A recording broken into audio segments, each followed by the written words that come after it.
This is the Scuba Educational Alliance Ocean Podcast, Episode 4.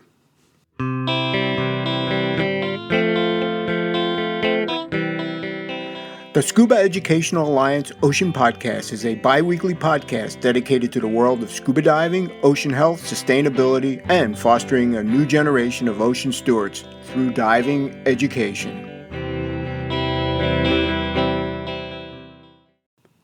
Hello again, everyone, and thank you for tuning into this latest episode. I'm Jeff Centropino, founder and president of the Scuba Educational Alliance of Connecticut. Happy Halloween to all. Now, we're all geared up for our trick-or-treaters this evening as the kiddos make their way around the neighborhood and make off with their booty. Halloween has really become a very big business these days. I heard about how some folks start in the middle of the summer. Well, maybe if we concentrate on things like Halloween and Thanksgiving, we can forego all the very early Christmas hype. Oh well, too late. It's already here. Now, we're just a few days away from our presidential election here in the United States, and this is another big one. There's a lot riding on the outcome, especially for the environment and ocean health and sustainability. I know where I stand on things.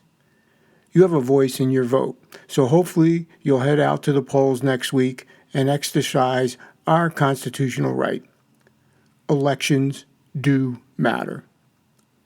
Now, on today's show, my featured segment is going to be about the fun part of diving, dive travel. I will give you a complete rundown on our recently completed trip to Cayman Brac. Guess what? It was awesome. But first, let's do a little news and information with Sea State.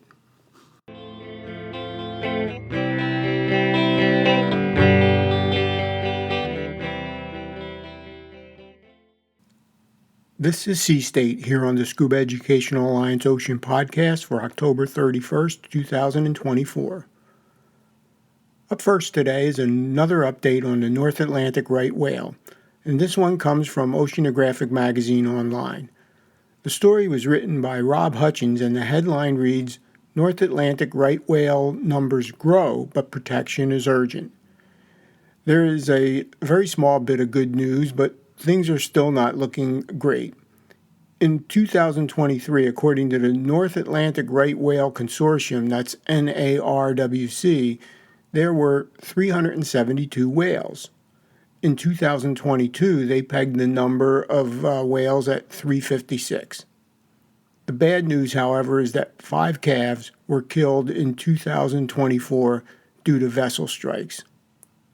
I talked about the need for vessel speed restrictions before.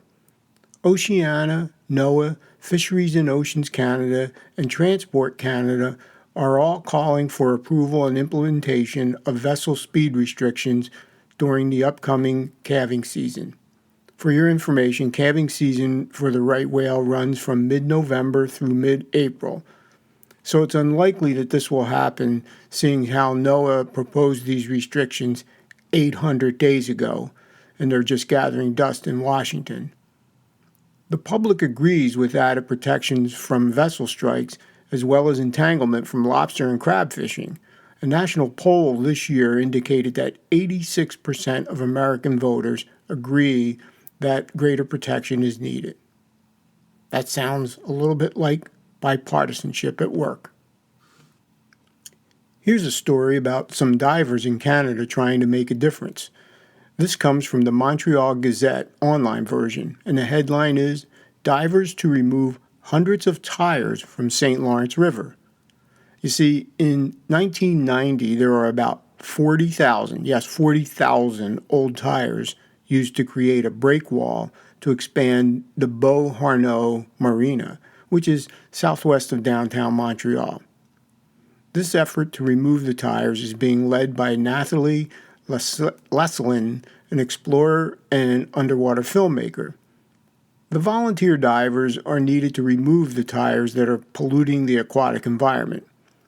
The breakwater sank, and the rubber straps that hold the tires in place contain urethane, which is very hazardous to marine life. Additionally, the microplastics from the tires add to the problem. Now, the group plans to remove 1,000 to 1,500 tires a year. Now, even though 40,000 tires were used to construct the breakwater, they really don't know how many are left to be removed. But if you do the math at the high end of 15,000 or 1,500 per year with 40,000, it could take 25 years to remove them all. But every tire helps. In case you missed it, the Aqualung Group has officially announced the opening of their new office in Miami. Now, Aqualung has been through a lot of change over the past several years. A lot of change. And now this is a very big change, especially since they go way back to the days of U.S. divers out in California. They decided to move their offices to the East Coast to be closer to both divers and their partners. Now, North America represents the largest scuba diving market in the world and accounts for about 40% of the Aqualung Group sales. The new facility will house their sales and marketing team, showroom for their products, and a technical training center. There will be about 20 people located in the office. According to Michelle Abaza, President and CEO of the Aqualung Group, with this new Doral office, they have completed an important step in their reorganization by placing operations in the U.S. and Canada at the heart of their strategy. Having an East Coast operation certainly will make a difference to a lot of dive shops. I came across an article on divernet.com by Mark Evans about a stranded humpback whale. The headline, Humpback Whale at Sea After Scotland Stranding. Well, that's good news. This happened off the coast of Southerness in Dumfries and Galloway. Now, I'm not all that familiar with the geography of Scotland, but I guess in this area, at low tide, there's almost 2 kilometers of sand and rock that's left dry. And a 9-meter, about 30-foot long humpback whale got stranded there at low tide. The locals contacted the British Divers Marine Life Rescue, BDMLR, on October 15th when they saw and heard the whale thrashing about on the sand and rocks. Now, a nearby couple made their way out to the whale to take pictures and informed the rescue team that the tide would come in very quickly. So after the whale calmed down, the team monitored the whale, and while the tide came in, it fortunately raised the whale back up, and he was able to go out to sea with the rising tide. There was no sightings of the whale after it got off the beach, so they're very hopeful that the whale survived. I wonder, given this unique tide pattern, if there have been other strandings there. Certainly a very lucky humpback whale for sure. Last time on the podcast, I talked in depth about COP16 and the emergency session on coral reefs. Well, I recently came across a notice of request for public comment on the draft coral reef resiliency strategy being developed by NOAA. That's interesting. I didn't know that was happening. Now, the 45-day window is open now and will close on November 25th, 2024. The Coral Reef Resiliency Strategy is being developed in accordance with the Coral Reef Conservation Act of 2000, which was reauthorized and amended with the latest 2023 National Defense Authorization Act. Don't you love how things work in Washington? This amended act called for the development of a national strategy within 2 years. So NOAA has come up with a draft strategy that outlines the vision, purpose, and goals, and it's based on sound science, innovation, management approaches, effective enforcement, meaningful partnerships, and inclusive public participation. If you want to comment on the strategy, you can go to www.regulations.gov and search on NOAA-NOS-2024-0121, and that's where you can download the draft and submit your comments. 2 years doesn't give much time as corals are disappearing very, very fast. And finally, let's close out with some scuba diving equipment information, specifically the latest updates to Shearwater dive computers. Now, it's important to ensure that your dive computer has the latest firmware installed, regardless of the model. Shearwater makes it pretty easy to update via their cloud. So let's go through the latest updates. If you have the original Perdix or Perdix AI, the current version is V93. I think that's been around for a while. But if you have the Perdix 2, V98 came out in July of 2024. The The Peregrine's latest firmware is V87, and that's from June of 2024. If you have the Peregrine TX, the original release of V98 from May 2024 is still the latest. The Terek has an update in July 2024 and currently sits at V31. The Turn and Turn TX are at V29, which came out in February 2024. Now you should make a plan to keep your dive computer updated because they're always making improvements or fixing any kind of bug. It doesn't take a long time and it's pretty easy. So just get it done. Well, that's it for this latest installment of Sea State here on the Scuba Educational Alliance Ocean Podcast.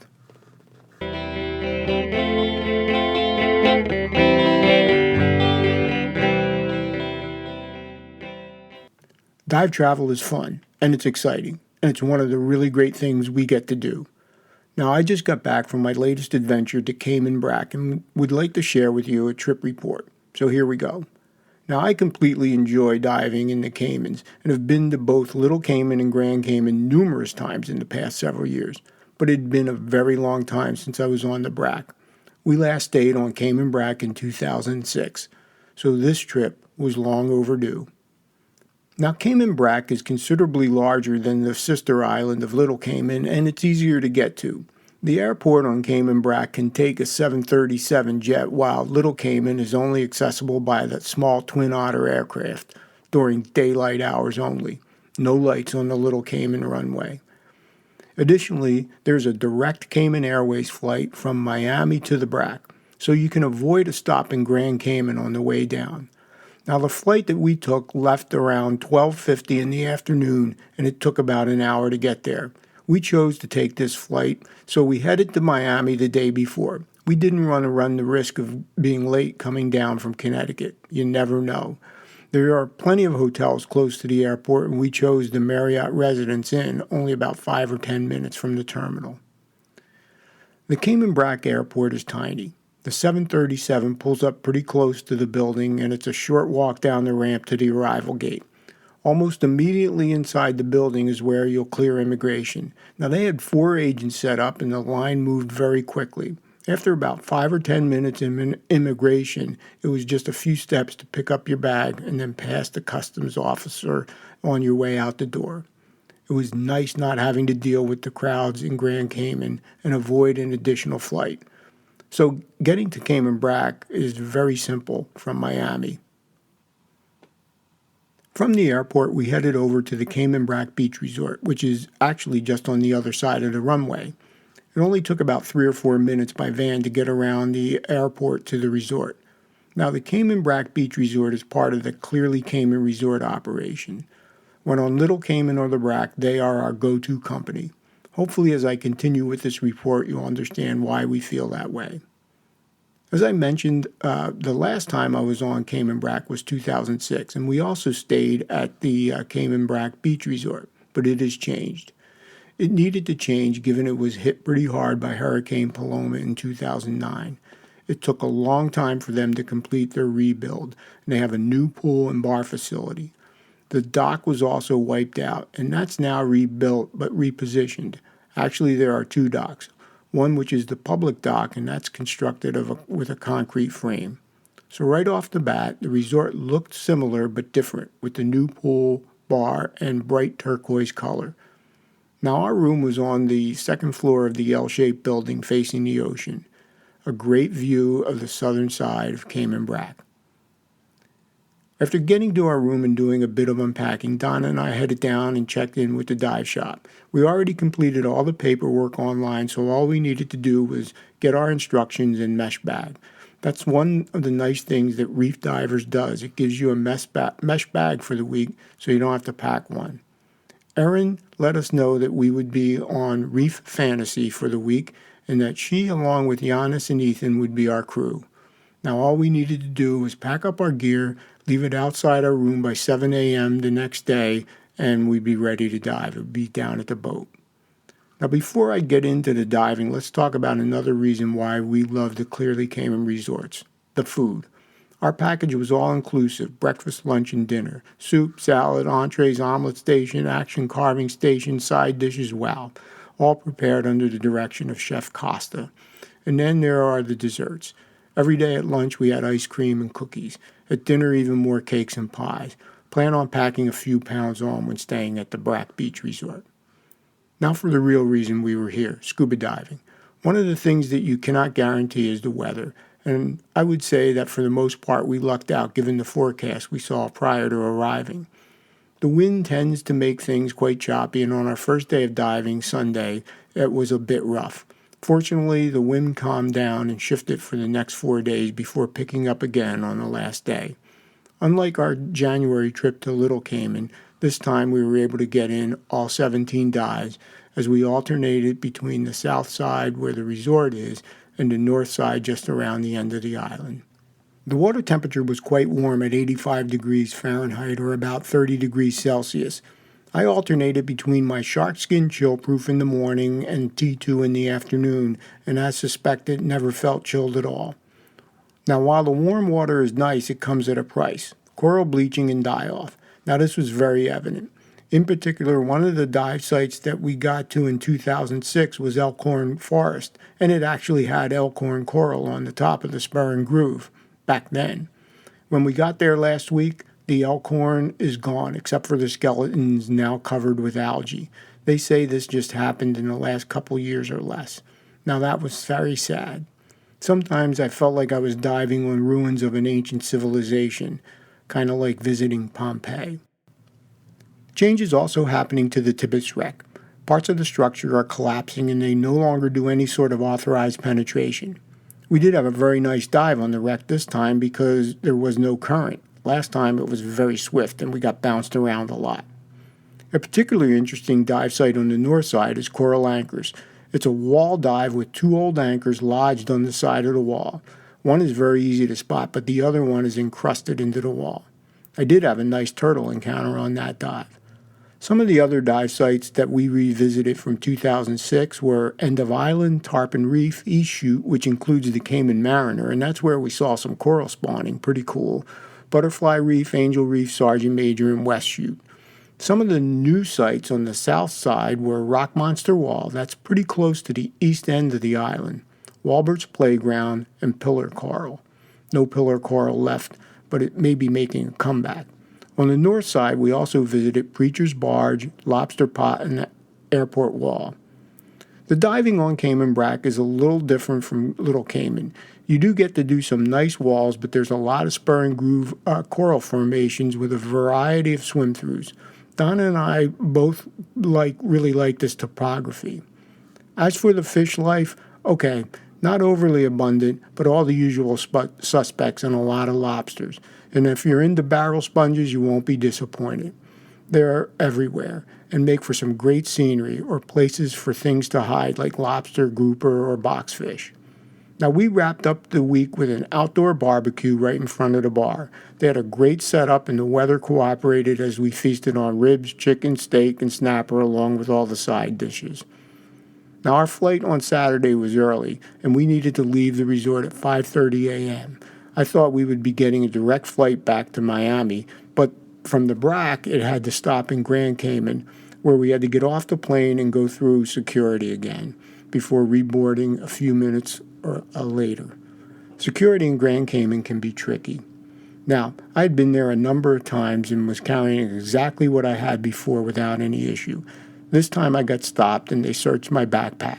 Now, I carry my dive computers with me, and they opened my peregrine case and took out the 2 little screwdrivers that Shearwater gives you and told me they were tools and I could not carry them on.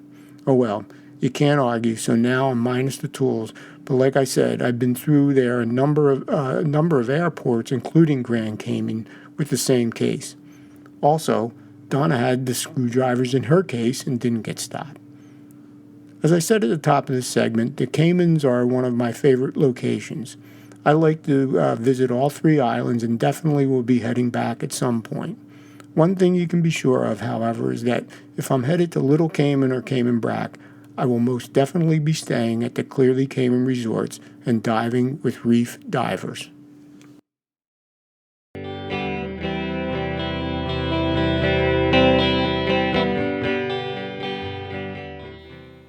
Well, I hope you enjoyed my trip report from Cayman Brac.